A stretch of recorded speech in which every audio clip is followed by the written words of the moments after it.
कैसे हैं आप सभी? आई होप अच्छे होंगे राइट। चलिए मैं तो प्रजापति चैनल पर आपसे स्वागत करती हूँ और आज मैं आपके लिए लेके आई हूँ चैप्टर 8 जिसका नाम है त्रिकोणमिति का परिचय, जो कि 10th क्लास का मोस्ट इंपोर्टेंट चैप्टर है बच्चों। तो प्लीज ध्यान समझिएगा क्योंकि आज मैं कोई भी सम नहीं समझा रही हूँ क्योंकि मोस्ट इंपोर्टेंट है इसके फॉर्मूले। तो आज के वीडियो में हम फॉर्मूले समझेंगे और नेक्स्ट वीडियो रहेगा उसमें हम सम स्टार्ट कर देंगे। That's clear.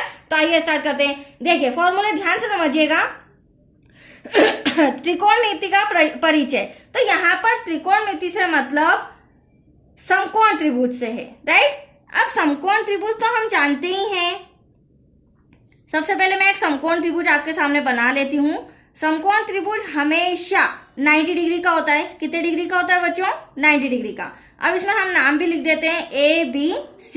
ये हो गया हमारा समकोण त्रिभुज। अब देखिए हमेशा ध्यान रखिएगा 90 डिग्री के सामने वाली भुजा क्या कहलाती है? कर्ण कहलाती है। तो ये जो आप देख रहे हैं AC, ये क्या है? हमारा कर्ण हो गया। ये जो लंबवत रेखा है ये हमारा लंब कहलाएगा और ये इस तरह से तिरछी रेखा जो है आड़ी रेखा है वो हमारा क्या कहलाएगा? आधार। हालांकि थोड़ा सा बेसिक पॉइंट तो आपको होगा क्योंकि यदि हमें समकोण त्रिभुज में किसी भी भुजा को फाइंड करना होता है तो हम पाइथागोरस प्रमेय का यूज करते हैं राइट। और पाइथागोरस प्रमेय क्या होती है बच्चों? वो होती है कर्ण का वर्ग अन्य दो भुजाओं के वर्गों के योग के बराबर होता है। वो होती है हमारी पाइथागोरस प्रमेय। तो यहाँ पर वो भी मैं बता देती हूँ आपको, उसका फॉर्मूला पाइथागोरस प्रमेय से।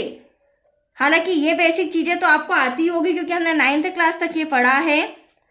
कर्ण का वर्ग इक्वल टू लंब का वर्ग प्लस आधार का वर्ग। तो देखिए पाइथागोरस प्रमेय क्या हो गई? कर्ण का वर्ग बराबर होना चाहिए अन्य दो भुजाओं के वर्गों के योग के। तो आया आपको समझ में? अब यहां तक तो बेसिक चीजें आपको पता ही है। अब हम समझेंगे चैप्टर 8 ट्रिग्नोमेट्री के अकॉर्डिंग राइट। अब देखिए जो मैंने आपके सामने ट्रायंगल बनाया है तो यहाँ पर दो इंपॉर्टेंट पॉइंट जो मैं आपको बता रही हूँ वो ध्यान से समझिएगा, जो हमें सम में यूज होगा। देखो सबसे पहली बात तो 90 डिग्री के सामने वाली भुजा हमेशा क्या होती है? कर्ण। तो यहाँ लिख देती हूं मैं पहला नोट, 90 डिग्री के सामने वाली भुजा हमेशा कर्ण होती है। ठीक वैसे ही सेकेंड नोट, अब ये भी ध्यान समझिएगा। मान लीजिए सम के अंदर यहाँ पर एंगल बन रहा है। ये हमारा एक एंगल है जिसे थीटा मतलब कि कोण भी कहा जाता है राइट। तो कोण के सामने वाली जो भुजा होती है वो क्या कहलाती है? लंब कहलाती है। लेकिन यदि हमारा कोण यहाँ पर बन रहा हो, मैं सम के अकॉर्डिंग समझा रही हूँ, यदि हमारा कोण मतलब कि थीटा यहाँ पर बन रहा हो तो इसके सामने वाली भुजा क्या हो जाएगी? लंब। तो यहाँ पर आधार ना बोलते हुए हम इसे क्या मानेंगे? लंब। तो ये इंपॉर्टेंट पॉइंट था जो कि आप समझ लीजिए। कोण के सामने वाली भुजा लंब होती है राइट। यहाँ लिख लेती हूं मैं, कोण के सामने वाली भुजा हमेशा लंब होती है। चलिए अब थोड़ा और आगे बढ़ते हैं। ट्रिग्नोमेट्री में जो 6 टर्म होते हैं इंपॉर्टेंट वो मैं आपको समझाती हूँ। अब देखिए सबसे पहले हम समकोण त्रिभुज बना लेते हैं वापस से। ये देखिए बच्चों, ये हमारा ABC और समकोण त्रिभुज है तो हमेशा 90 डिग्री का ही होता है राइट। ये हमारा कर्ण हो जाएगा 90 डिग्री के सामने वाली भुजा। ये हमारा लंब हो जाएगा, ये हमारा आधार हो जाएगा। ये बार बार रिपीट इसलिए कर रही हूं ताकि आपको दिमाग में क्लियरली बैठ जाए राइट, कोई डाउट ना रहे। अब देखिए यहाँ पर अगर मैं आपको बोलूं, वैसे तो अभी मैंने आपको एक बताया था कि अगर हमें कोई भुजा फाइंड करना होती है तो हम पाइथागोरस प्रमेय का यूज करते हैं, बट ट्रिग्नोमेट्री में हमें कुछ और भी समझना होगा। अगर हमें किसी भुजा को फाइंड करना है तो यहाँ पर हमें 6 टर्म को समझना होगा जो होते हैं। सबसे पहला होता है साइन थीटा, सेकेंड टर्म होता है कॉस थीटा और थर्ड होता है टेन थीटा। ये 3 तो इंपॉर्टेंट है और इन्हीं के साथ चलते हैं। साइन के साथ कोसेक थीटा, इसके अगेंस्ट कॉस के अगेंस्ट चलता है सेक थीटा, देन टेन के अगेंस्ट चलता है कॉट थीटा। अब इनके मान क्या होते हैं तो उसके लिए एक शॉर्ट ट्रिक बताती हूं। देखिए बच्चों, यहां पर लिख रही हूं मैं लाल अपॉन में कक्का। अब आप सोच रहे होगे ये क्या चीज है, तो देखो एल के लिए लंब हो जाएगा, के के लिए कर्ण हो जाएगा, ए के लिए आधार हो जाएगा, के के लिए कर्ण हो जाएगा, एल के लिए लंब, देन ए के लिए आधार। अब इस लाल अपॉन में कक्का को, जो कि शॉर्ट ट्रिक है फॉर्मूले की, उसे मैं यहाँ पर वैल्यू पुट कर रही हूँ, इनके मान बता रही हूं मैं। तो यहाँ पर एल अपॉन में के, मतलब कि जो पहला वाला है वो हमारा साइन थीटा है, दूसरा ए अपॉन में के वो हमारा कॉस थीटा हो जाएगा, then tan theta L upon में ए, मतलब कि लंब बटे आधार, राइट। अब ये जो तीन बताए, हालांकि मैं और डिटेल में अभी समझाऊंगी, इन्हीं के अपोजिट क्या होते हैं, कोसेक, सेक और कोट। तो चलिए 8.1 जो एक्सरसाइज हम समझेंगे वो पूरा इसी पर डिपेंड है, राइट बच्चों। ये जो है फॉर्मूला शॉर्ट ट्रिक लाल अपॉन में कक्का, इसी के अकॉर्डिंग हमें सम सॉल्व करना होगा। तो चलिए यहाँ पर मैं लिख देती हूँ सबसे पहले साइन थीटा इक्वल्स टू, फिर हम लिख देते हैं cos theta equals to, 2 line छोड़ के फिर लिख देंगे टेन थीटा, राइट। अब इन्हीं के अगेंस्ट कोसेक, सेक, कोट। अब मैंने साइन कॉस टेन की तो आपको वैल्यू बता दी यहाँ पर। अब कोसेक, सेक, कोट की भी देख लेते हैं। तो कोसेक थीटा कोस के अगेंस्ट हो जाएगा सेक थीटा, देन यहाँ हो जाएगा कोट थीटा। चलिए सबसे पहले हम इनकी वैल्यू लिख लेते हैं, साइन कॉस टेन की आपके सामने ही मैंने लिखी है यहाँ पर। तो यहाँ हो जाएगा एल बटे के, मतलब कि अगर साइन थीटा की बात करें तो वो होता है लंब बटे कर्ण। यहाँ लिख रही हूं मैं लंब बटे में कर्ण, ठीक है। ऐसे कॉस थीटा की होती आधार बटे कर्ण, ये रहा आधार, ये रहा कर्ण, तो आधार बटे में कर्ण।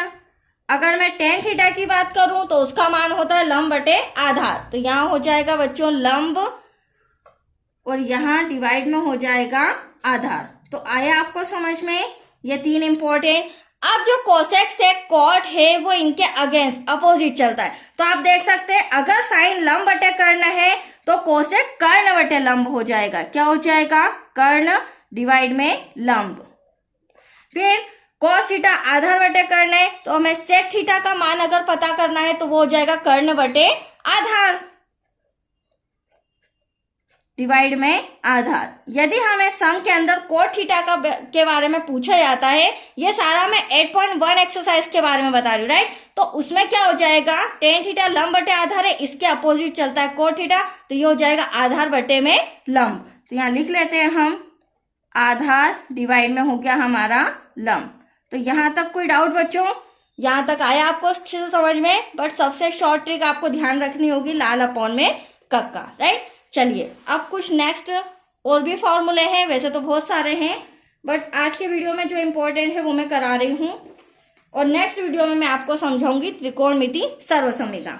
अब हम समझेंगे त्रिकोणमिति अनुपात। अनुपात तो आपको बेसिक नॉलेज है ही, रेशो किसी भी दो चीजों का, जैसे 4:2 ले सकते हैं, 1:2 ले सकते हैं, इस तरह से अनुपात। अब अनुपात ये तो बेसिक चीज पता है, लेकिन उसे भी हमें साइन कॉस टेन के अकॉर्डिंग समझना होगा। तो देखिए sine theta equals to cos theta equals to, ये तीन मेन है तो इन्हें मैं पहले रिटर्न कर देती हूँ, राइट। साइन के अगेंस्ट क्या हो जाएगा, कोसेक थीटा, वो हम यहाँ लिख लेते हैं। कॉस के अगेंस्ट हो जाएगा सेक थीटा, वो हम यहाँ लिख लेते हैं। टेन के अगेंस्ट क्या चलता है, कोट थीटा, वो हम यहाँ लिख लेते हैं। अब देखिए अनुपात में क्या होगा बच्चों, वेरी सिंपल। देखिए sine theta equals to 1 upon में कोसेक थीटा। अगर मैं कोसेक थीटा की बात करूं तो यहां हो जाएगा 1 अपॉन में साइन थीटा, इसका अपोजिट। ठीक वैसे कॉस थीटा की बात करें उसका अपोजिट होता है 1 अपॉन में सेक, मतलब कि ये अनुपात में आ जाएगा। और अगर सेक थीटा की बात करें तो वो हो जाएगा 1 अपॉन में कॉस, तो कॉस थीटा हमारा डिवाइड में अनुपात में आ जाएगा। ठीक वैसे टेन थीटा, तो टेन थीटा यहाँ पर क्या हो जाएगा 1 अपॉन में cot theta. Then cot theta की बात करें तो वो हो जाएगा 1 अपॉन में टेन थीटा। तो यहाँ तक कोई डाउट। अब यहाँ पर एक और इम्पोर्टेंट है फॉर्मूला, वो ध्यान से समझिएगा। जो टेन है और कोट है इनके एक एक फॉर्मूले और हैं जिनका यूज हमें सम में होगा, और बिना इसके हमारा आंसर नहीं आ पाएगा। तो 4th नंबर का भी आप समझ लीजिए। अब देखिए टेन थीटा का हमने 1 अपॉन कोट और 1 अपॉन टेन तो देख लिया। लेकिन एक और टेन और कोट का क्या होता है, तो वो होता है साइन थीटा अपॉन में कॉस थीटा।